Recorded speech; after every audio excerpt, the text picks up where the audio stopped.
Hi, I'm Matt Bristow and welcome to a very special edition of Cherry Red TV. I'm here tonight at the world-famous Dingwalls venue in the heart of London, where Cherry Red Records is celebrating its 30th anniversary. The label will be marking its birthday in style, with a special evening attended by past and present artists, employees and friends, all of whom are gathered here to honour a landmark for an independent label which began life back in 1978. Of course, being a record label party, there will be some live music, and we'll be meeting some of the performers later.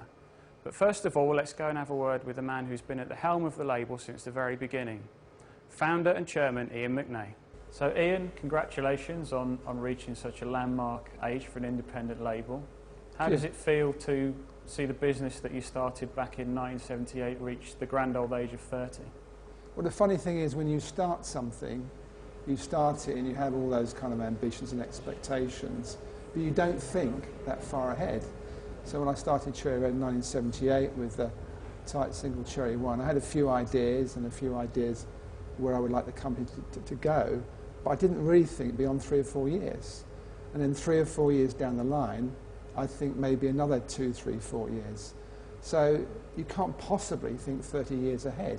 And I think that's the thing about Cherry Red, that we've reinvented ourselves. We've had to, because the market has changed, the economics has changed, the music has changed, the structure of the business has changed, how you get music has changed. And every time that's happened, we've had to sit down, I say we, the team of Cherry at the time, and re-look and say, right, things are changing, where do we go from here?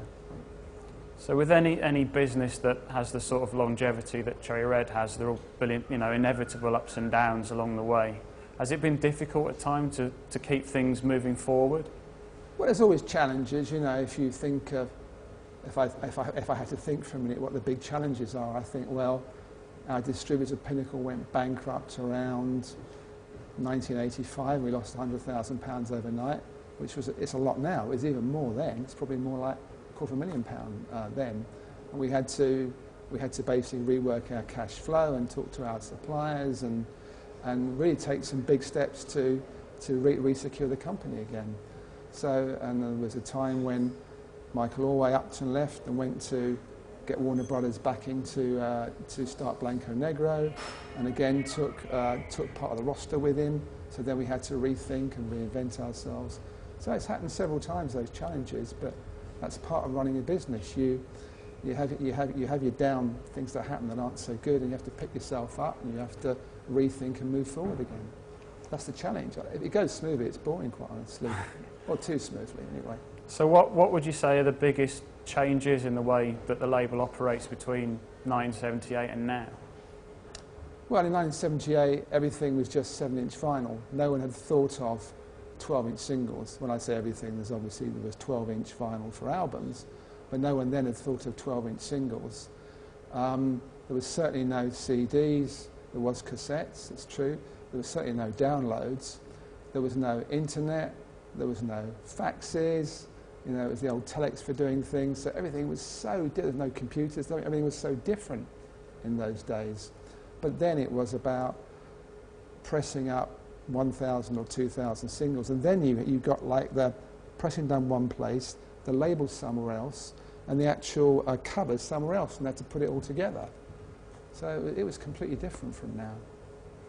So I guess the question that many people would ask, particularly those starting their own labels, is what is the secret to having such a long lifespan? Well, you have to believe in yourself. You have to have good people around you.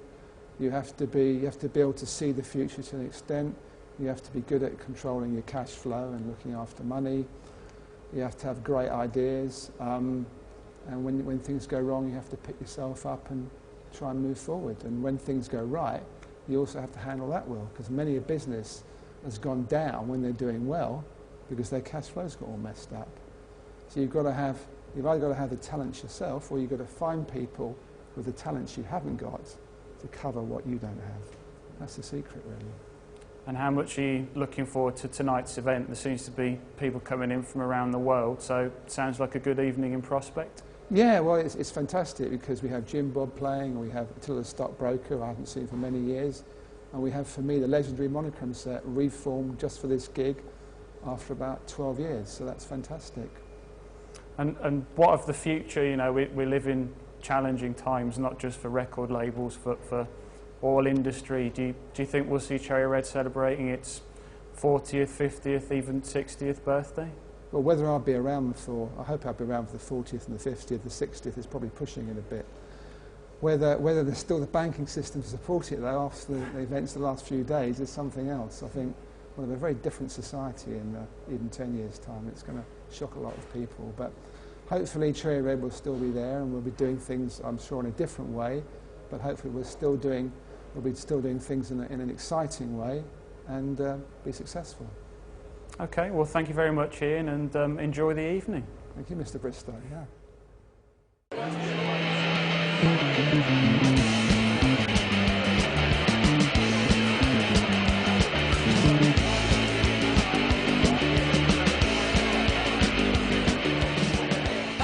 Maurice Bacon. So, Maurice, how did you first come to hear of Cherry Red? Well, it is true that the first album that Cherry Red put out, I played on. Isn't that You actually correct? played on it? On the Morgan album. That's right. That was A Red One. A Red One. I've always carried that deep in my heart, knowing that I'm a Red One. And yeah, so that's how I met young Ian here. And he was a teen idol because he was the drummer in The Love Affair. That is true. I don't want to sing it, but I'll play you a bit.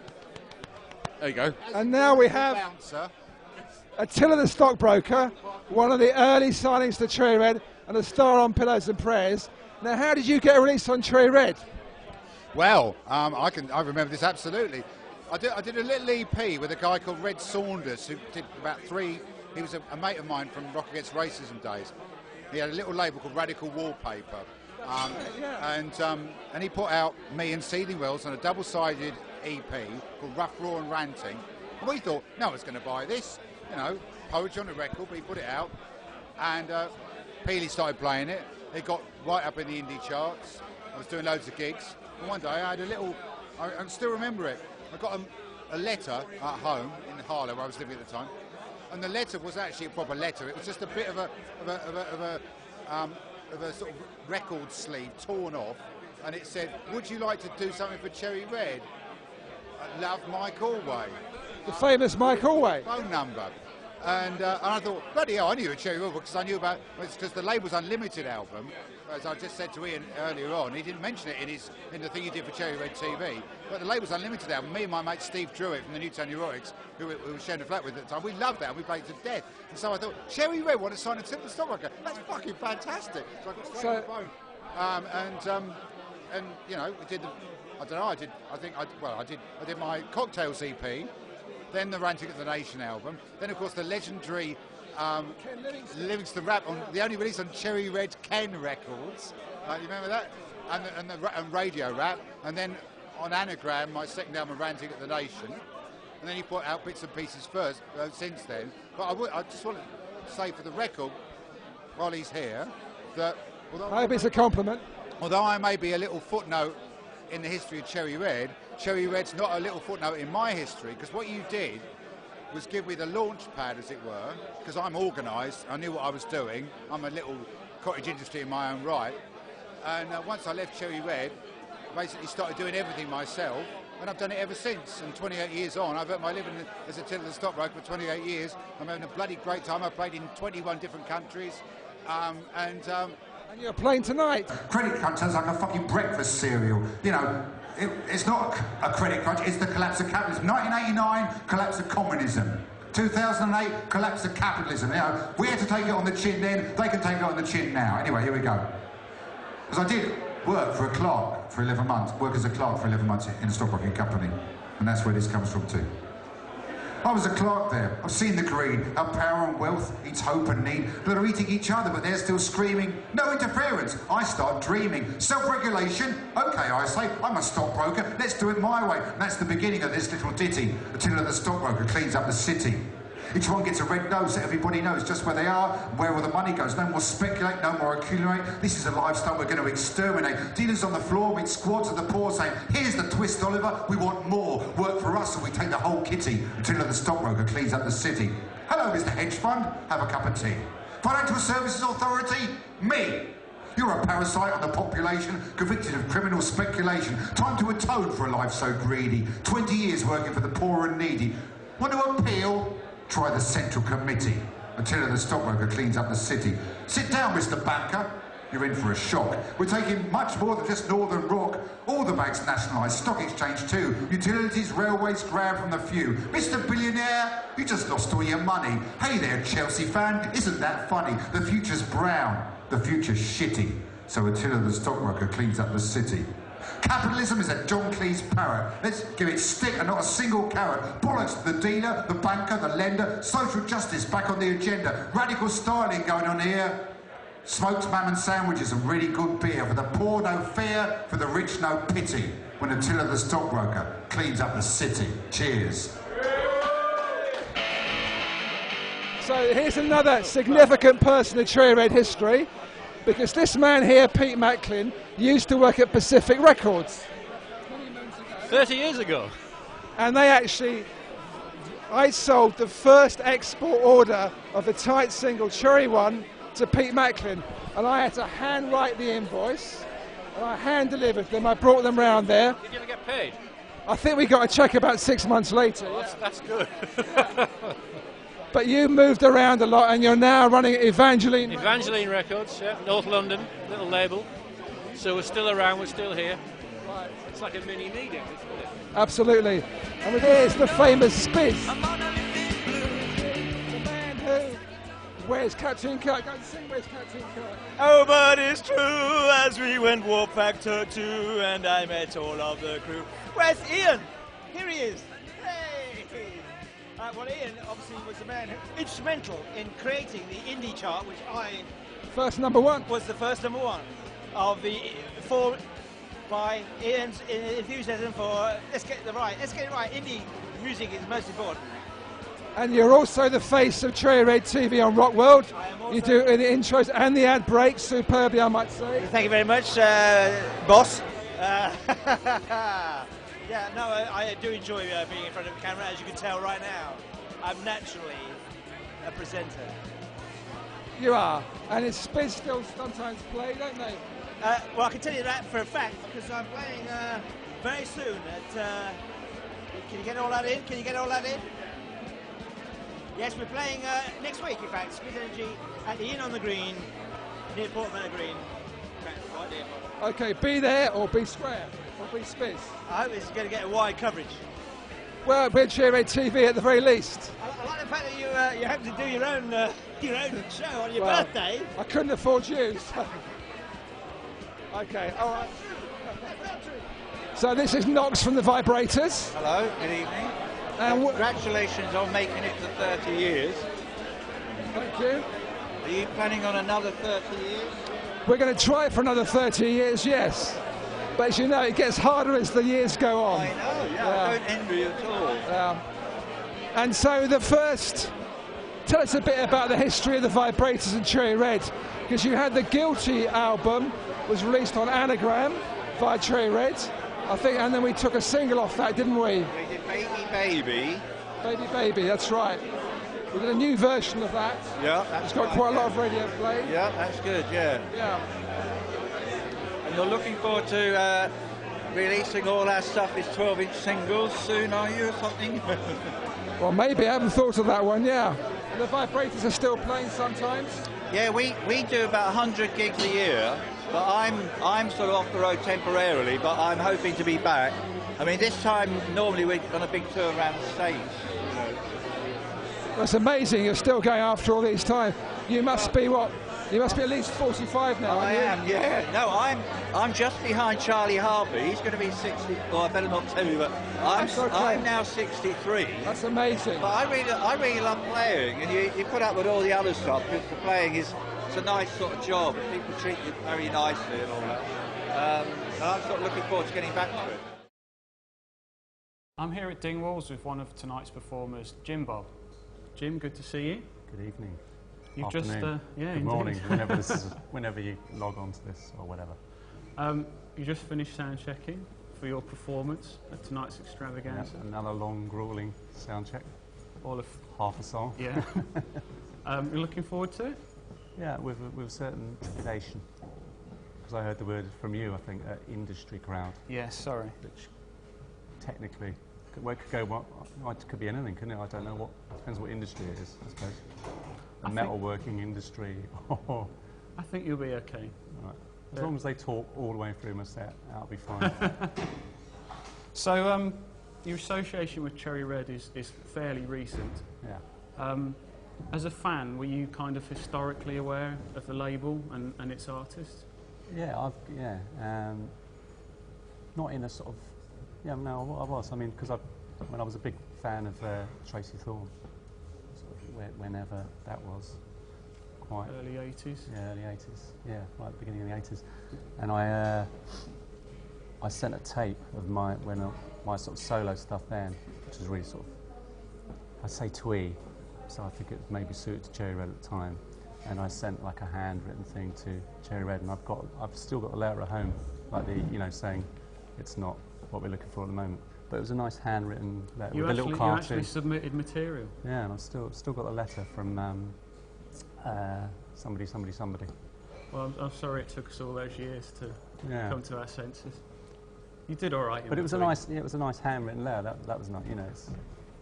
Yeah. So did you have a favourite artist or release that you can think of in Cherry Red history? No. Not that I can think of. Well, I just told you. Probably Tracy Thorn. Yeah, that album. The Distant I love Shore that album. Yeah, I really loved that album. Played it all the time. That was an album that me and my girlfriend listened to a hell of a lot. So that's the thing is, there's so much stuff on Cherry Red that I'm not sure what's from original Cherry Red and what's kind of later stuff. We'll allow you to licensed stuff. So everything. That's nice of you to say. I like the double deckers, but that's more things like that. Silly. The things with Cherry Red, it's a bit like YouTube, isn't it? You can go on there and you'll probably find that most bands. This is a compliment, by the way. Thank you. Most sort of things that I listened to in my past or my youth is now available on Cherry Red in the same way that all the visual stuff is available on YouTube. It's kind of weird, even things like Shawaddy Waddy and Mud. And Mud there, I think Mud are there. Yeah, they are all indeed. That, and Glitter Band and Hello, all those things that I listened to when I was like 12 is now all on Cherry Red. So that's quite cool, right? So, in saying it's a recent association, we've been fairly busy with you. Yeah. I think we've done a book, 2 DVDs, 3 albums. Yeah. It seems like it's been a good working relationship thus far, would you say? Well, it wouldn't have gone that far otherwise, would it? I suppose. It would have ended at a book, wouldn't it? So, yeah. Wouldn't it? Well, it would have. No, I mean, if it was a bad relationship, it wouldn't still exist. So, yeah, it's been... Yeah, I like it.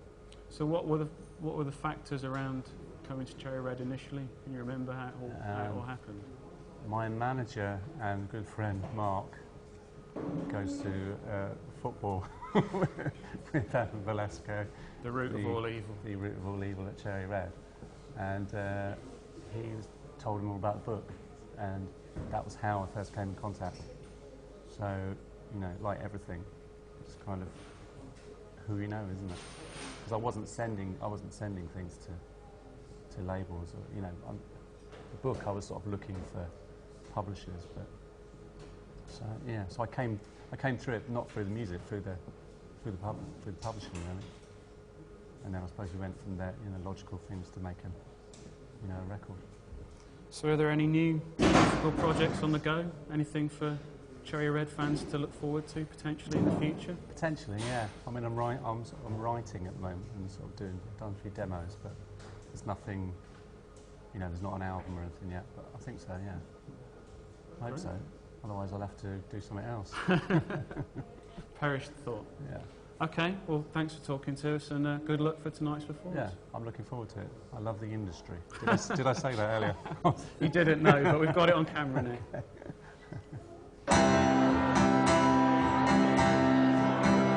Hello, good evening, welcome to nothing much. And no, I'll start off now, sir, and a loving touch. The comfort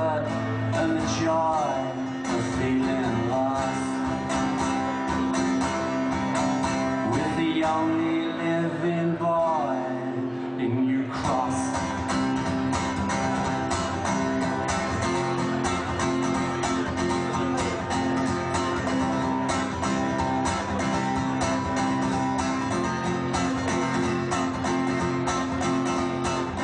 Fill another suitcase with another haul of hotel towels and toothpaste and the bathroom wall.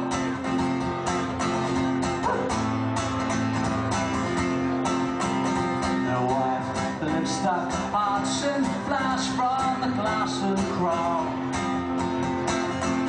Take 5 or 6 hot bars and showers and come on home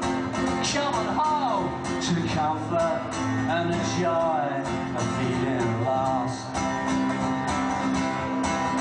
With the only living boy in New Cross.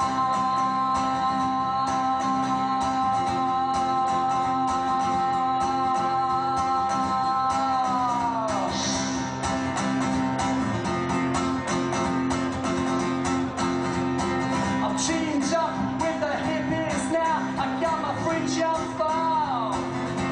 I wanna give peace, love, and kisses out to some stinking wall. The gypsies, the travelers, and the thieves. The good, the bad, the average, and unique. The Grebos, the crusties, and the goths. And the only living boy in New Cross.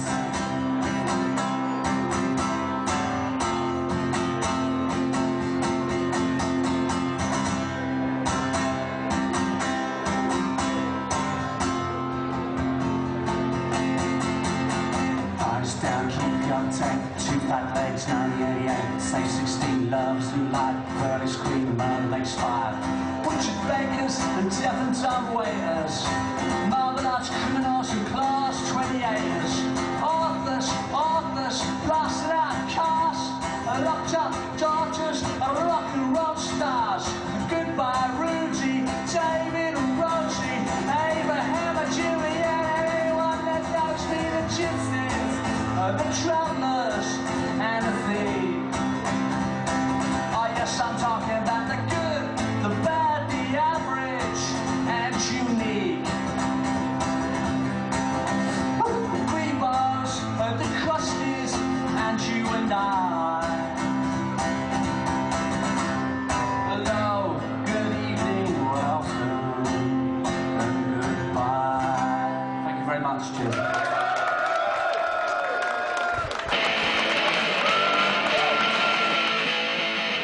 Okay, well, David Marlowe, we've known each other for a long time. I originally met you when you worked for the old Zigzag magazine. Remember those days? I do indeed, when I did the Zigzag Small Labels catalogue. Absolutely. Which gave rise to a Cherry Red release called Business Unusual. Very good. We gave away the catalogue as a fold-out, actually inside our second album, A-Raid 2. Right. And you then went on to work for Richard Branson as his PA on the boat, didn't you? This is true, via the press office, yeah. And so that was an exotic experience. But the Small Labels catalogue, though, was I did it for about 2 years at Zigzag. I think I'm trying to remember what the date was. It must have been 76, 77. When did we bring out the albums? 79? No, I think it was 79. 79 when we brought out the albums, yeah. So basically my task, having realised that I was just trying to get extra advertising at Zigzag, I realised nobody could find the Small Labels releases. Nobody, they'd hear them on John Peel and couldn't find them anywhere. So I decided to try and put it together as a catalogue. And the research methodology was basically to go to John Peel's house and write down the names and addresses of everybody had sent and type them up. Yeah. Anyway, but then you had the idea of putting out the compilation, which was a great, good idea. Yeah, that was like, because at those times there was arcade compilations and Ronco and K-Tel, but no one had done a compilation of independent tracks from different independent labels. So it was a first. Yeah. And although we did 2 albums. And we also did Labels Unlimited. Yeah. About a year later Yeah. with another 14 tracks. Yeah, brilliant. Yeah. Be interested to go back and see who we chose. Actually, I must do that. And we still get some requests from people that want Business Unusual reissued. Right. Oh, really? Yeah. Get the odd request. Yeah. Somebody should do the same. I mean, the same idea. I mean, it's not really covered as an area properly, but anyway. So as you say, I did go off and work for that very large independent. Yes, and, that was quite an adventure for you, though, wasn't it? It was, yeah, and it meant I segued into films by doing The Great Rock and Roll Swindle as a distributor. Right. Which is a business I'm still in. But my son is in a band, of course. So. And what's the band? Oh, they're currently called Strangers in Polaroids, but that might change in a minute because there's a personnel change going on in the way that these. As these things do. Yeah, All right, exactly. thank you, David. All right, see you later. So this is Phil Swern, and Phil and I first met at Bell Records. I just joined Bell Records as the accountant, and you were the kind of house producer at that time, weren't you? Well, I wasn't a house producer. I was sort of freelance, but was producing a lot of records for the label. But you just produced The Pearls Guilty, which was a top 10 hit. Yes. Remember that? Yeah. I do remember it, yeah. I could probably sing you a few bars if I wasn't so shy. Right, that's right. And what else are you...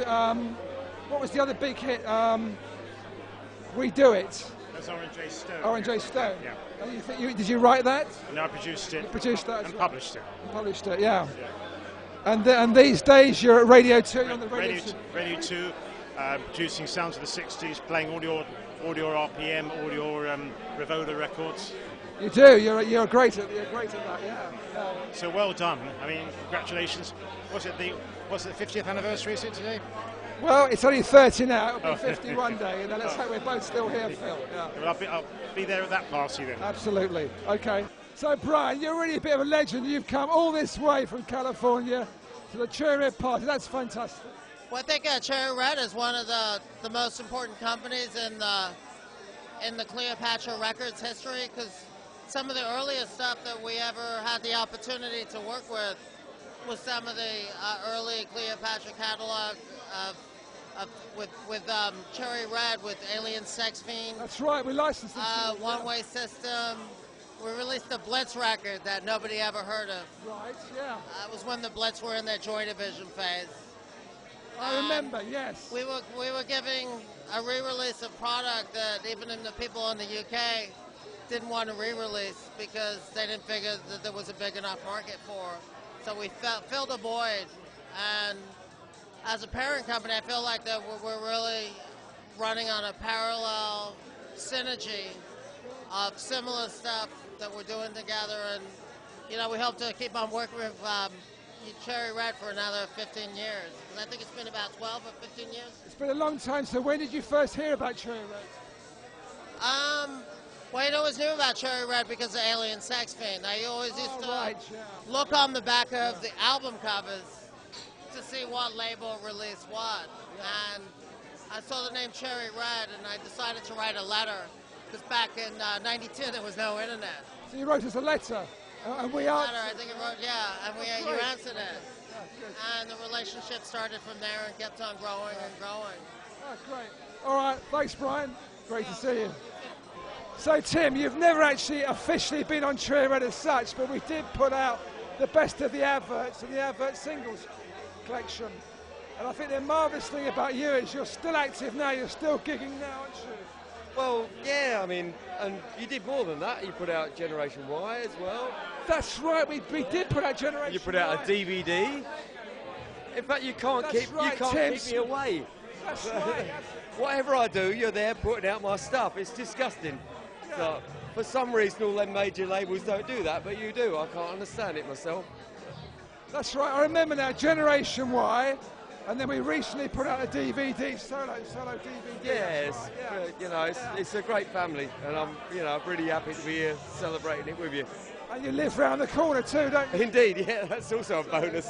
When it comes round to picking up the CDs and taking them around and sell on tour, that's a very big bonus.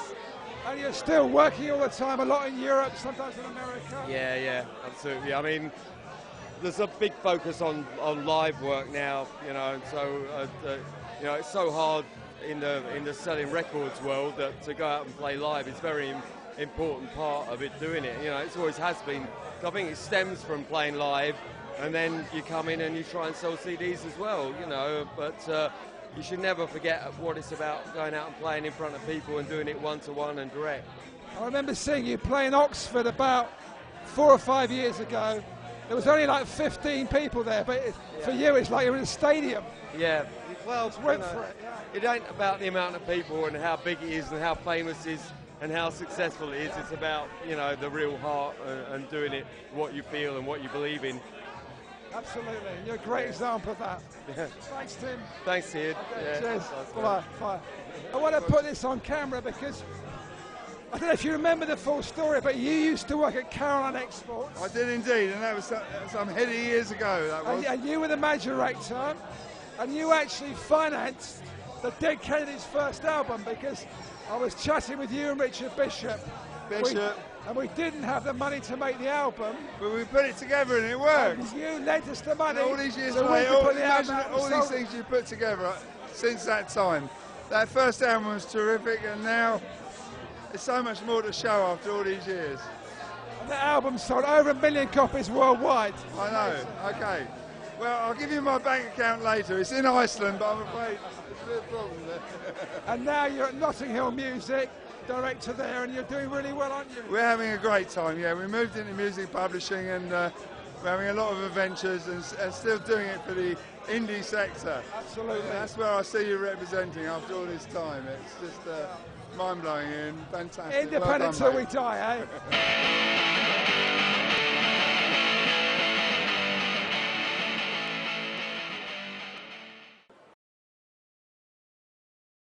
I'm here with Bid and Tom from the Monochrome set, who tonight are getting back on stage together for the first time in 10 years for Cherry Red Records' 30th anniversary. Hi, gentlemen.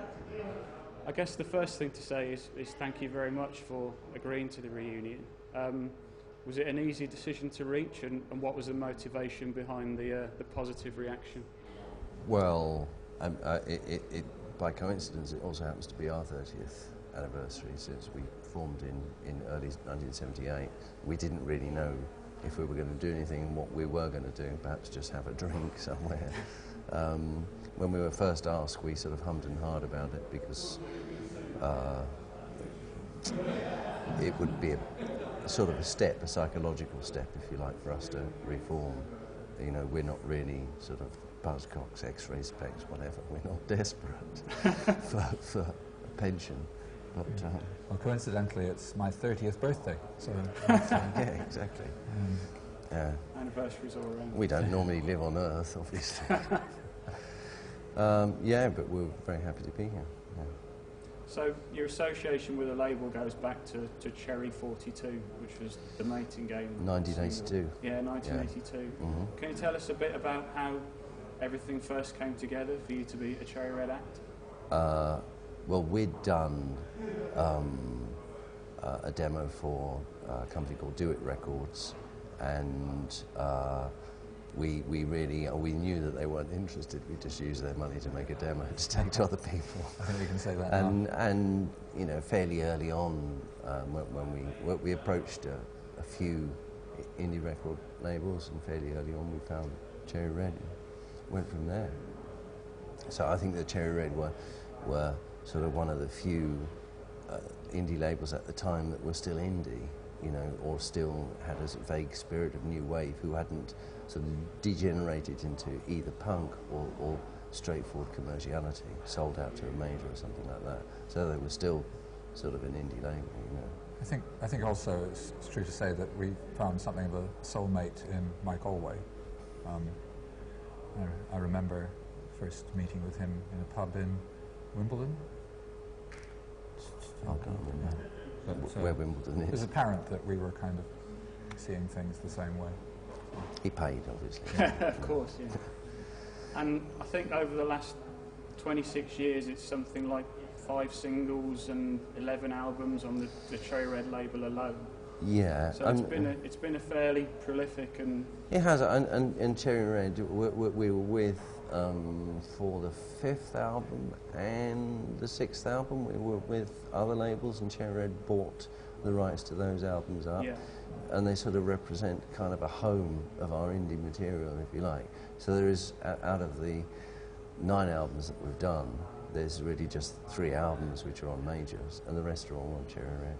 All the indie product actually ended up on Cherry Red, yes. So would you say you've always kind of felt a strong bond with a label?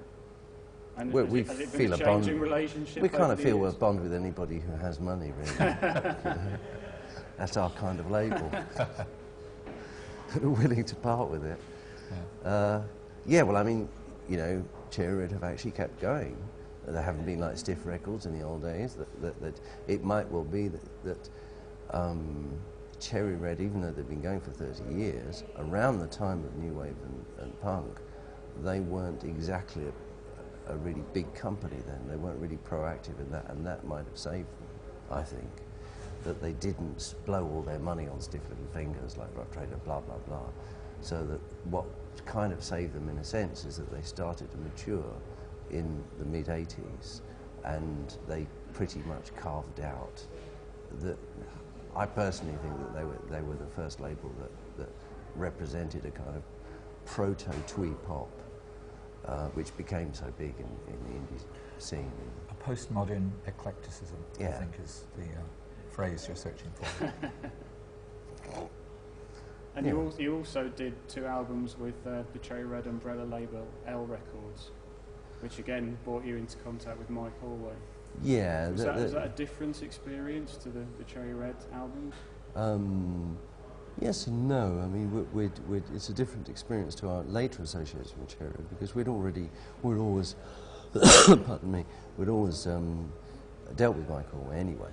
So, you know, he was always part of Cherry Red, and he was always their representative of Cherry Red, and it's just that we dealt slightly more with him and slightly less with everyone else when we dealt with L. But those albums were compilation albums or demos or live tapes, so it was different anyway, really. So. And given that it's been 10 years since you've been on stage together, what have you each been up to in the meantime? It's like Groundhog Day. Bid, of course, continues with Scarlet's Well, so this is not such culture shock for him. Andy, who I'll speak for, has continued with Would Be Goods. Would Be Goods. And I haven't played guitar for 10 years. I haven't played guitar for 10 years. My fingers are bleeding. And I teach painting. I teach fine art. Okay. Because that's where all of this started, really, was an art school band with Adamant. So that's where I've returned. So back to tonight, how have rehearsals been going? Is it something you're... Rehearsals? Should we rehearsed? Well, knew there's something we'd left. We've actually, there's Lester, Andy and myself, then there's Sean and Jen from Scarlet's Well, and it happens that Scarlet's Well have already played live something like 6 or 7 Monochrome Zet songs, so they already know the material. So the rehearsals, we didn't need really that many rehearsals. Andy and I have never lost, we've never forgotten the material, it's just sort of, you know, and we've been playing anyway. So the rehearsals have been actually fine. We've only rehearsed a couple of times, it's okay. And given that it is, as you say, first time for 10 years, your 30th anniversary as well, was this going to be a one-off? Or is there chances of more appearances in the future? The thing is, to be serious, it sounds like a joke. We weren't intending, we would get together again if someone offered us more money than we're worth. You follow me? Someone would have to pay us a lot of money to get together. I mean, it was just only a couple of weeks ago, a week ago. So ring toll-free. Yeah. There's a punk festival in Los Angeles, and I know with American festivals they'll pay for the air tickets and they won't give you a fee. No, we're not going to do it. You know, I've done it before. We've played pubs in Camden, we've done them at tours of America and tours of Japan.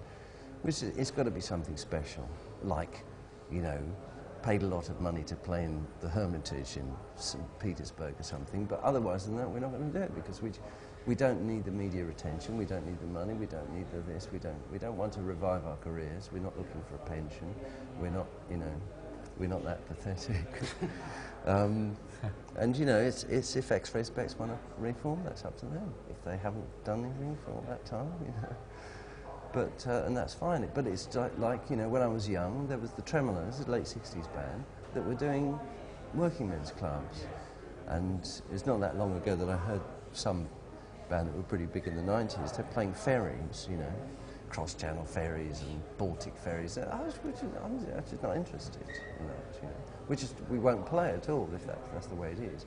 So we would play, but someone's going to offer us quite a lot, or something really special. But other than that, we won't. So. Okay. Well, I hope that offer comes along for you, and all the best for this evening. Thank you very much. Thank you. Thank you.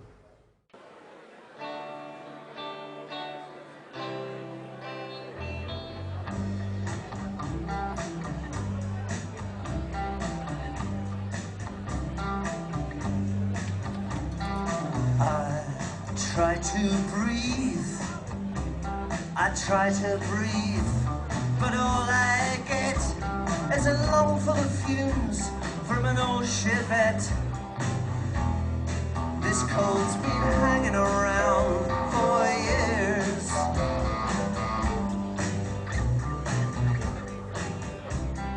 I try to eat, I try to eat, but all I can buy is a piece of tough meat that's red with the dye. This coal's been hanging around for years and years. And I love Lambeth with all the shit on the streets. There's no better place for your feet. If you were a Beatle,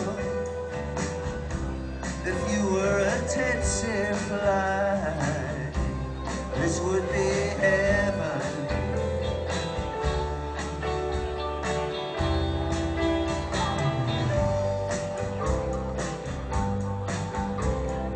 I need some space, I need some space, but in the day, the streets are all crowded for a long holiday. These kids been hanging around for years and years. And I love Lambeth with all the poison in the air. There's no better place for your hair. If you were a lizard, or tell us about us, this would be heaven.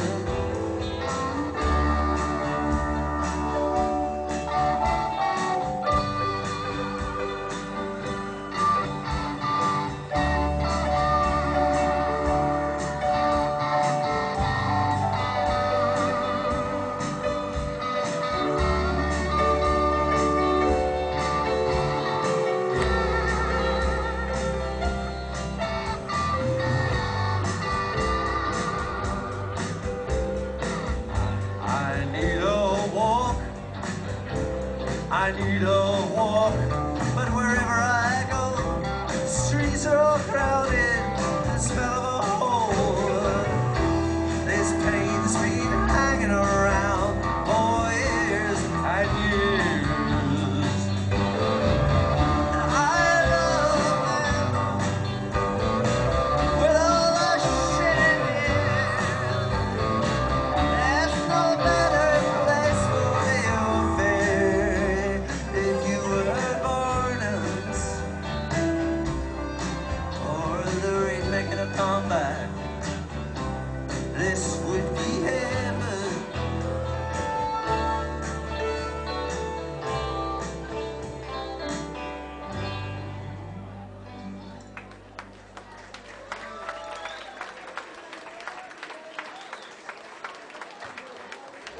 Ben, can we ask you how you feel after playing for the first time live as the Monogram set for 12 years? I feel rather good, actually.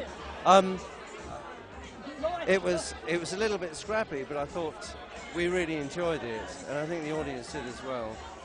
Now you look as though you enjoyed it, and that's always a good sign.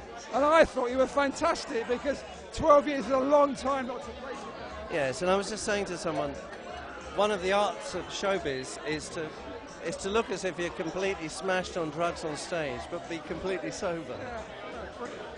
I'm a little bit of both, actually. Absolutely. And your Scarlet Swell, is that your... Scarlet Swell. You're still playing gigs, and we're going to be... 15th of November, Bull and Gate. Yeah, 15th of November, Saturday 15th of November at the Bull and Gate, and we still play Heath Sprang at Scarlet Swell. Yeah. Oh, great. No, it's great. You're still making a living at what you love doing. That's the important thing, isn't it? Well, yeah, I hope so. We didn't do as well as Cherry Red Records, though, because you did a 30-year unbroken existence, whereas the Monochromes did split up. So I've got to congratulate you first. Thank you, Ben. And thanks for playing tonight. It's fantastic. Thank you very much for inviting me. Thank you. Now, Jessica, we've never met before, but you've done 3 albums for L Records, part of Cherry Red. So how was it tonight with the Monochrome set? Oh, it was. I think they were better than ever. I think they should reform and carry on. We must tell Bid that, give him some encouragement, yes. Absolutely. I think they were absolutely brilliant.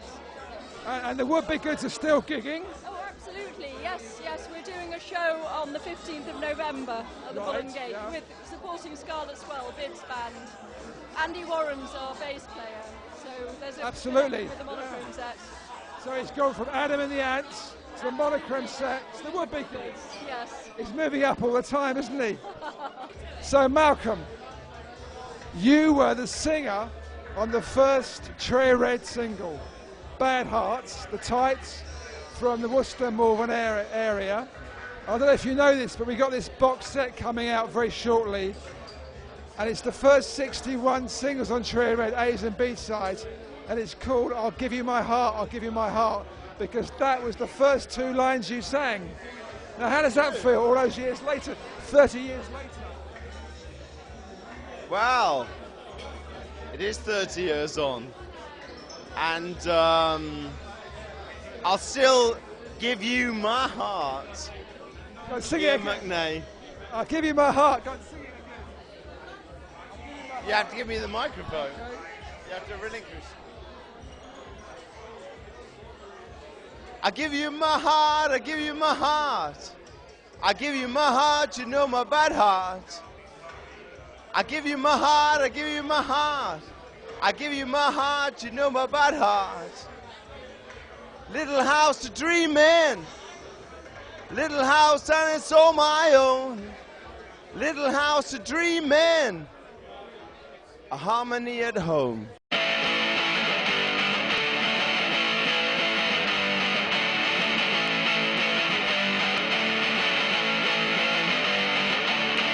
I'll give you my heart, I'll give you my heart. I'll give you my heart, you know my heart. I'll give you my